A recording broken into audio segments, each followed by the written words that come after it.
Mr. Speaker, may I thank you first for condemning the wanton killing that happened at the Lekki toll gate.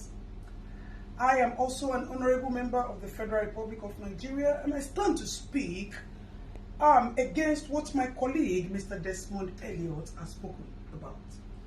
Mr. Speaker, may I let you know and reiterate that my colleague, Mr. Desmond Elliot, was once an actor. So we need to find out whether he thinks he's on the acting field, on the stage or in the theater, rather knowing that he's in the house here.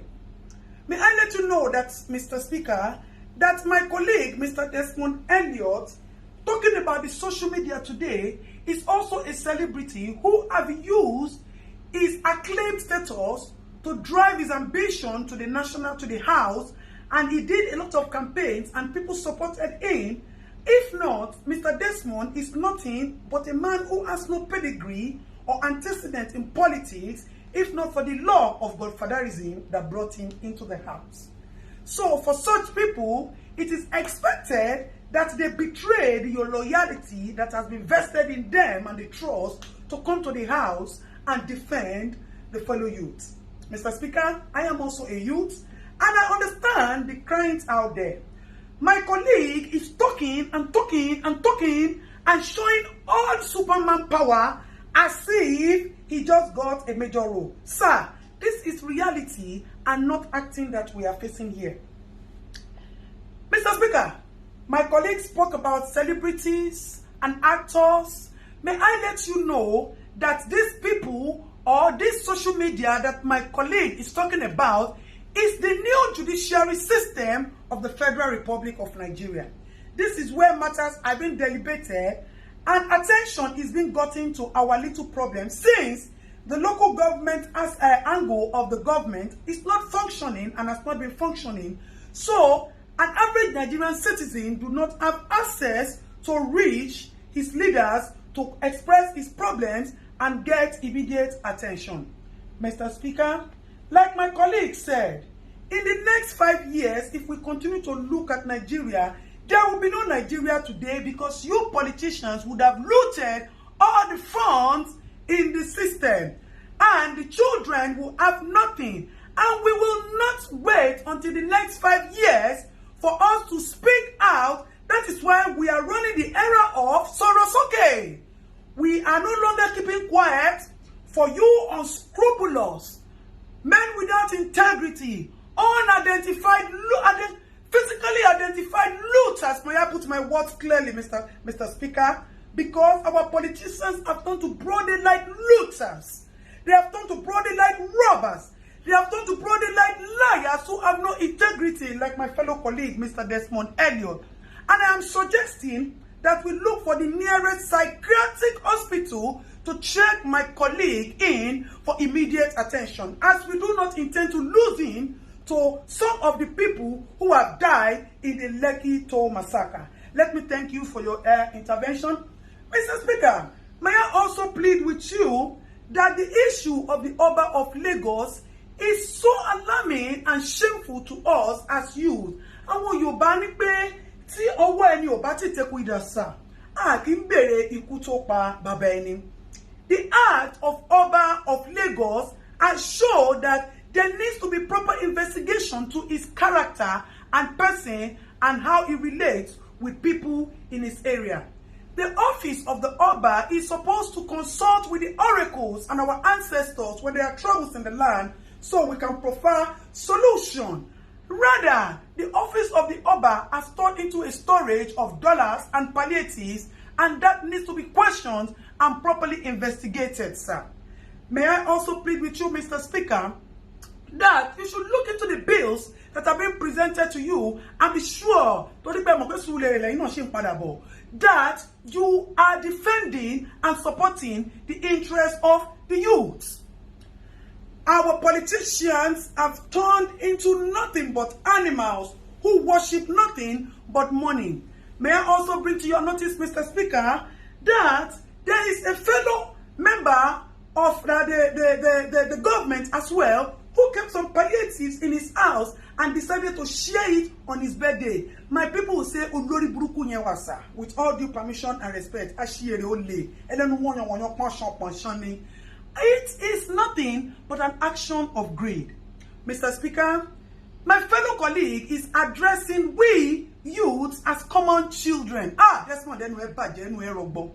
We the youth that we as is talking about are the people like us who say we die here or Nigeria gets better. Because we want a good Nigeria and a new Nigeria for our children. May I also let you know, Mr. Speaker, that our interrupted process at the Lekki Gate is supposed to be a kitchen garden where we wanted to cook soup for our future generation to eat.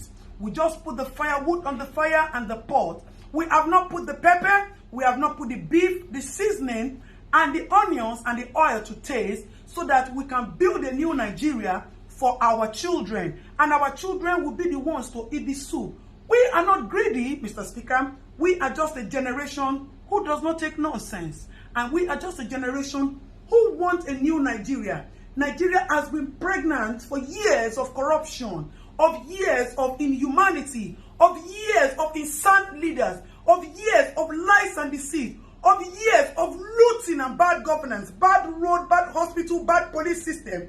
And we thought that if we conduct a cesarean section for this pregnancy, we'll be able to bring out all these and give birth to a new Nigeria. Mr. Speaker, before I go, I would request a 1-minute interaction with my colleague so that he will know that we are all here to protect the interests of the citizens of the Federal Republic of Nigeria. Desmond, you already know correct. If nobody say that they do you for a dream, they talk about social media for you. You think say we no go here. You think say some people where they lawyer no go still content or say you go the jambula mouth for house. Be careful, make you not begin to see people like us for your dream. Make you dey very, very careful. Meanwhile, me and you will go sit down for Suleri. Make I face, make I tell you, not the way if you do me. But Gabi Amila, Oga, na my baboko. So you know go there, anything will happen to me. You see, say confidence me poko. Mr. Speaker, thank you very much, sir, for your little 1-minute time. Mr. Speaker, before I go, I would want to plead with you not to sign, to use your good office, not to sign any bill that is against the interest and the benefit of the public. May I also let you know that we seek justice for the people who have been killed. Mr. Speaker, I know that your office still has some powers to do some things because as it is, our governor too looks like he's not okay. He is mentally disabled because today he will say A, tomorrow he will say B. And as my fellow colleague who is not here today said, Papa, he said they have removed the engine, they put B2 tomorrow, and they put DAF next tomorrow. So the engine of our federal governor is not properly okay and also needs to be checked so that we can know the truth of who ordered the massacre killing, why he ordered the massacre killing in Lekki, as there was no iota of crime recorded in the case of Lekki.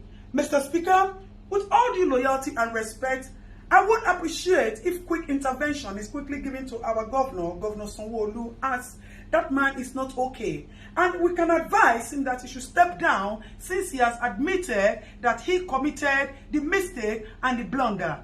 Mr. Speaker, thank you very much for giving me the audience. We appreciate your office and we pray that you distinguish yourself from all of that, even though you also have your own past antecedent, which you have been forgiven because of the love of the little that you have been doing in the recent times to us. You have come to realize that government is for benefiting the people. And if you retire yourself, na Suleri they come.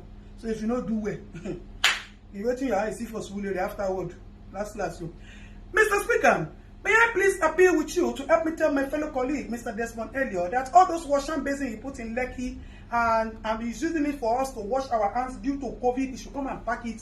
If that is what he has done, that is making him to be jambula talking, jambula mouth, rough handing his mouth, he should come and take it because as it is, we are suspecting that there is no COVID.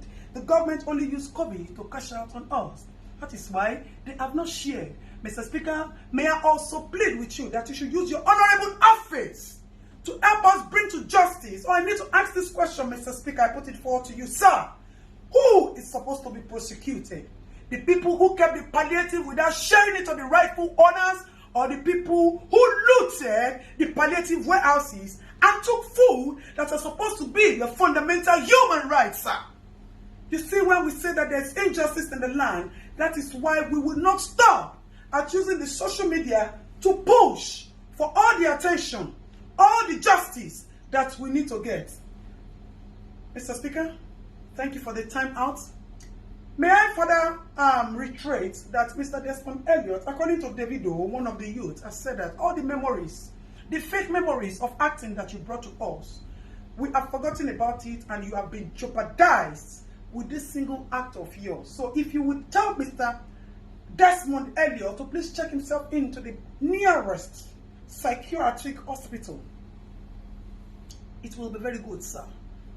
I remain your Honorable Adeton, who stands for nothing but justice for the common man, as I am a common man and a citizen of the Federal Republic of Nigeria. So help me God, sir.